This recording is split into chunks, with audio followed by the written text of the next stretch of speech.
Chetak TV ವೀಕ್ಷಕರಿಗೆ ಸ್ವಾಗತ.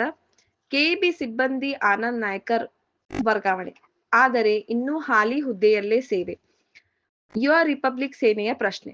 ಬೆಳಗಾವಿ ಜಿಲ್ಲೆ ರಾಯಬಾಗ ತಾಲೂಕಿನ ರಾಯಬಾಗ ಪಟ್ಟಣದಲ್ಲಿ ಕೆಇಬಿಯಲ್ಲಿ ಸೇವೆ ನಿರ್ವಹಿಸುತ್ತಿರುವ ಆನಂದ್ ನಾಯಕ್ ಎಂಬವರು ಮುಧೋಳ ತಾಲೂಕಿನ ಊರಿಗೆ ವರ್ಗಾವಣೆಯಾಗಿದ್ದಾರೆ ಎಂಬ ಮಾಹಿತಿ ಲಭ್ಯವಾಗಿದೆ. ಆದರೆ ವರ್ಗಾವಣೆ ಆದರೂ ಸಹ ಅವರು ಇನ್ನೂ ರಾಯಭಾಗ ಪಟ್ಟಣದಲ್ಲೇ ಕಾರ್ಯನಿರ್ವಹಿಸುತ್ತಿದ್ದಾರೆ.